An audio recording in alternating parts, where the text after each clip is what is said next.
Your body is your kingdom. And from the moment you were born, the world began trying to take it from you. This isn't metaphor, it's war. And John Locke understood that war centuries before you were even born. He understood that the first and final line of power, real power, starts with ownership. Not over land, not over others, but over yourself. They didn't teach you this, because if you understood that your flesh, your mind, your instincts, your time, and your will belong to you and you alone, you'd be uncontrollable. You'd be dangerous. You wouldn't beg for validation. You wouldn't tolerate exploitation. You wouldn't sell your soul just to feel accepted. Locke said, "Every man has a property in his own person. This nobody has any right to but himself." This is your awakening, your reclamation, your first act of war against a world that has convinced you that your body is public property, that your time is for their use, that your masculinity is something to be regulated, tamed, and taxed. But you don't belong to them. You belong to yourself, and it's time to take that back. They've taught you to live like a tenant inside your own body. You lease your energy to jobs that drain you. You loan your attention to media that manipulates you. You surrender your emotional strength to people who feed on it and give you nothing in return. You apologize for being a man. You suppress your fire so that others can sleep easier, and you call it maturity. But Locke never believed maturity was about submission. He believed it was about sovereignty. To be a man is to govern the territory of your own being. Your muscles, your discipline, your focus, your sexuality, your ambition. Those are not burdens. They're the walls of your kingdom. And every day you neglect them, they crumble. Every day you outsource them, they're colonized. Look around. Look at the world. What kind of man thrives today?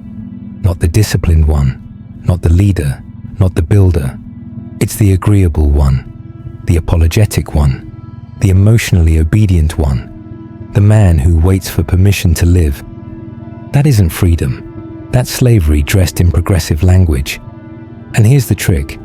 They didn't even have to fight you for it. They just convinced you to give it up. They trained you from birth to submit in silence, to sit down and smile while your authority was stolen in the name of peace, in the name of love, in the name of fairness. But fairness for who? Love for who? Peace for who? Not for you. Because if you dare assert your will, if you say no, they call it violence. If you lead, they call it ego. If you fight, they call it aggression. And so you shrink, you compromise, you neuter yourself. And that's exactly what they want. Because the man who owns himself completely, unapologetically, is immune to their games. He does not apologize for his ambition. He does not dilute his truth to make others comfortable. He does not surrender his time for crumbs of affection. He does not ask for permission to exist. He acts, because Locke understood something primal that society hopes you never remember. The man who owns his body owns his life, and the man who owns his life cannot be ruled. But what have you been doing? You've been renting, borrowing, begging. You've been acting like your energy isn't yours, like your body is only for pleasure, not for purpose, like your time is theirs to schedule, not yours to invest. You've been conquered without even knowing it. This is the sickness of the modern man. You think discipline is toxic. You think sacrifice is oppression. You think leadership is outdated. You've been convinced that masculine strength is a relic of the past. And now you wonder why you feel lost, why you feel angry, why you feel like your soul is drowning in silence. It's because you've been disarmed. The weapons of masculine mastery, clarity, control, command, were taken from you, not with violence, with shame, with softness, with slogans that sounded kind but castrated you from the inside. But that ends now, because Locke's message still burns, his truth still echoes, and if you can hear it, really hear it, you'll never be the same. You are not weak. You are not broken. You are not some relic of a forgotten time. You are a king whose kingdom was stolen before you even knew it existed. And now you're taking it back. That starts with your body, not just your muscles, your movement, your rituals, your hunger, your breath, your silence. That is your castle. You train it, not to impress, but to protect. You discipline it, not to suffer, but to sharpen. You master it, not for vanity, but for vision. No one can give you that. No one can do it for you. It's not a lifestyle. It's not a brand. It's war. Every time you say yes when you mean no, you lose territory. Every time you numb your instincts to avoid confrontation, you lose ground. Every time you apologize for the fire in your gut, you kneel. And men were not made to kneel. You were made to build, to move, to command, to create life with your hands and guard it with your soul. But only if you reclaim what is yours. The government doesn't own you. The culture doesn't own you. The algorithm doesn't own you. Your trauma doesn't own you. Your past doesn't own you.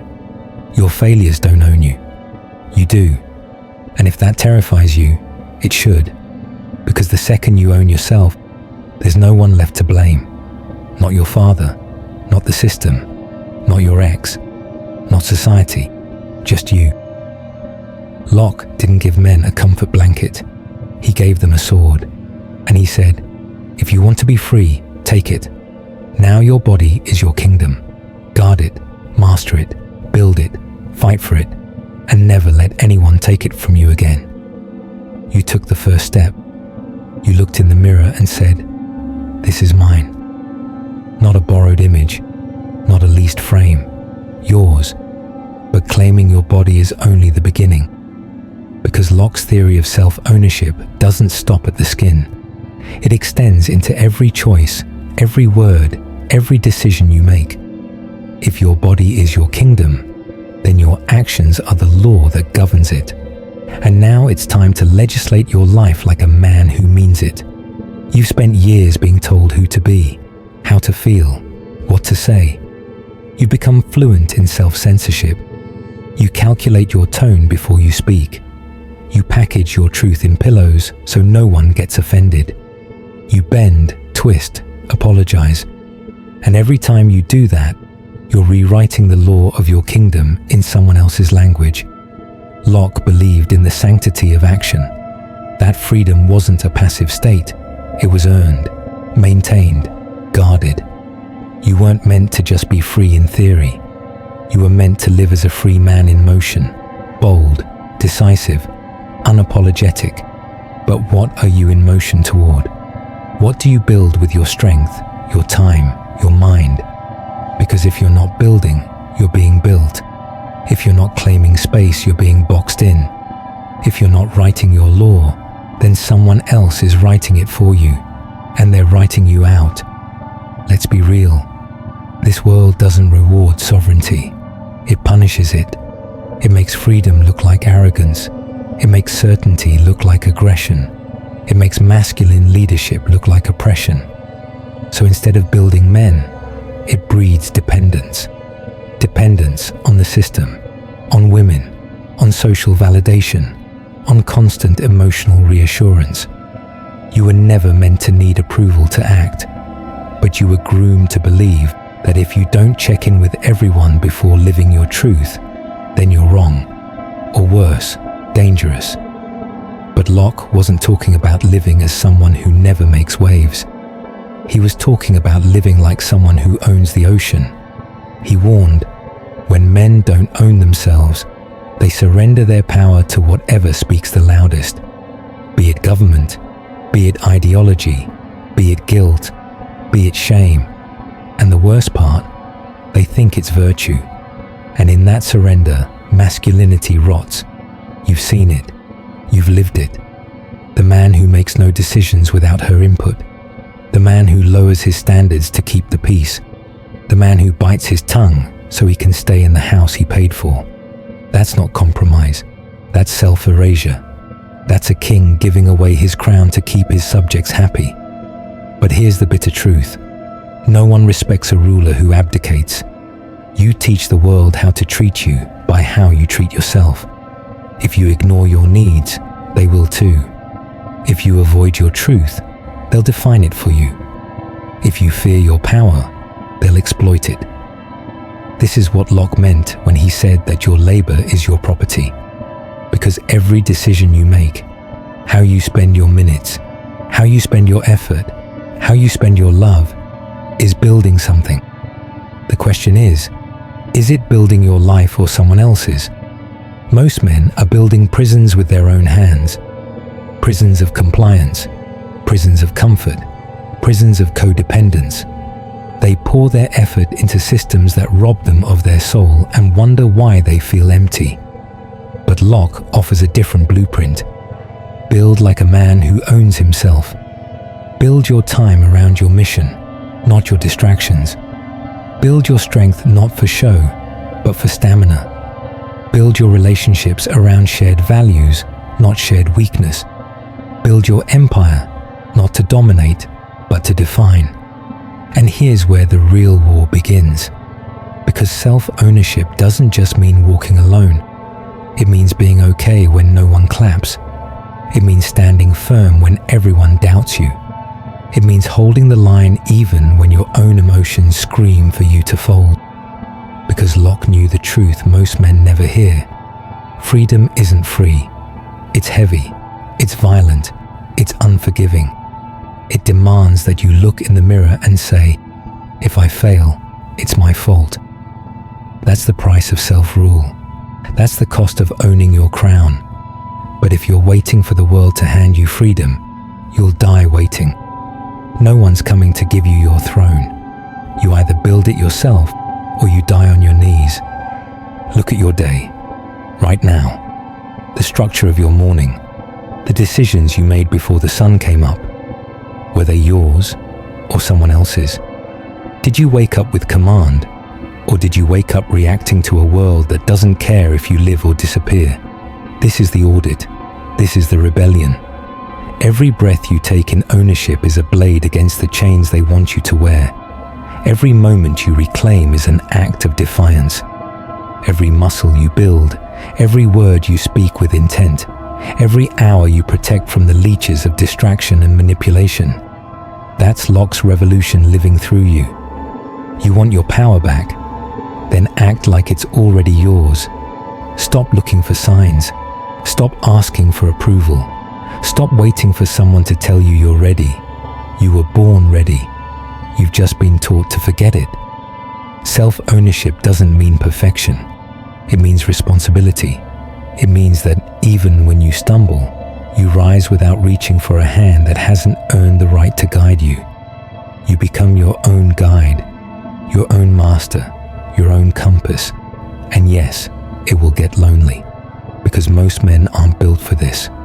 They'll tell you you're cold, that you're selfish, that you've changed. Good. You're supposed to change. You're not here to be digestible. You're here to be whole, to be sovereign, to be sharp, to be awake. This isn't a lifestyle. This is your law. This is part 2 of your war journal. And you've only just begun to understand what's at stake. Your name, your time, your presence, your fire, your code. They belong to you now. Locke didn't write a philosophy. He wrote a weapon. And now it's in your hands. What will you do with it? You've reclaimed your body. You've redrawn the borders of your kingdom. But Locke never intended for you to stop at the gates. Ownership is not containment. It's expansion. Now comes the third war. The one they never told you about. The war to build your legacy. You don't just own yourself to exist. You own yourself to create, to leave marks, to build structures that carry your values beyond your lifetime. That's the part they leave out. That's what they fear you'll realize. Because the man who builds doesn't just survive, he shapes the world. Locke believed that labor is what turns raw nature into civilization. That land, untouched, is just potential. But once a man works it, invests sweat, time, intelligence, it becomes his. Not because the state says so, not because society votes on it, but because the man who gives life to the land earns the right to call it his own. You are the land, and you are the labor. And the world you build, internally and externally, is the only thing that makes you sovereign in reality, not just theory. So ask yourself, what have you built? What will outlast you? Because if you haven't built anything with your hands, your discipline, your sacrifice, then your self-ownership is a slogan, not a law, a performance, not a principle. You want to own yourself, then prove it by what you create. You see, Locke's philosophy wasn't just a defense against tyranny, it was a blueprint for power. The man who owns himself doesn't just resist the world, he remakes it, he bends it, he carves it in his image. He does not ask for permission to build, to lead, to claim. He takes it through effort, integrity, and unapologetic presence. And this is where men falter today. They want the feeling of power without the price. They want the benefits of freedom without the burden of construction. They read books, they watch videos, they memorize quotes, but they don't build, they don't lead, they don't act. They live in the illusion that understanding is enough. It's not. You can quote Locke until your tongue bleeds. If you haven't planted something real into the world, an enterprise, a discipline, a standard, a family, a code, then you're just another voice in the crowd. Because self-ownership without output is stagnation, and stagnation is death. The men who came before you, they built roads, raised armies, charted unknown seas, stared into the mouth of wilderness and said, "I'll make this mine." That wasn't ego, that was purpose. That was Locke, alive in their blood, screaming, "You belong to no one." And because of that, the world is yours to mold. What have you molded? What does your name stand for? You weren't born to consume. You weren't born to fit. You weren't born to be an accessory to someone else's life. You were born to take the raw chaos of the world and bring order to it through your action. Ownership is not an idea. It is responsibility. It is weight. It is waking up before the sun because your mission is louder than your excuses. It is holding yourself to a standard so high it burns everyone around you who refuses to climb. It is making choices today that echo for generations. You were born with a gift men today ignore, your will. But will without structure is a storm, and that storm either burns out or destroys everything in its path. Structure it. Build with it. You want to live free? Then stop thinking like a tenant and start thinking like a builder. You want to be respected? Then do something worth respecting. You want to be heard? Then live a life so undeniable you don't have to speak. Locke didn't write about feelings. He wrote about action. And that's what you've forgotten. You think you need healing. You think you need a break. You think you need more time. You don't. You need to move. You need to break the cycle of passive masculinity that turned lions into house cats. You need to bleed for something again. The world will never give you your dignity back. You have to build it from the rubble, nail by nail, hour by hour, boundary by boundary, purpose by purpose. You have to resurrect yourself through discipline and mission until the man in the mirror is someone even your enemies respect. And if no one claps for you, good. This isn't theater, it's your life. Your body is yours, your time is yours, your suffering is yours, your voice is yours. And the moment you accept that fully, without excuse, without apology, you'll realize something terrifying and holy. Everything you've ever wanted is already inside you, waiting, burning, begging to be built, so building. If this message struck a chord, don't let it sit in silence. Drop a comment below. Your words might be exactly what another man needs to remember. He's not alone in this fight. And if you want more of this, the fire, the truth, the weight of owning who you are. Hit like and subscribe.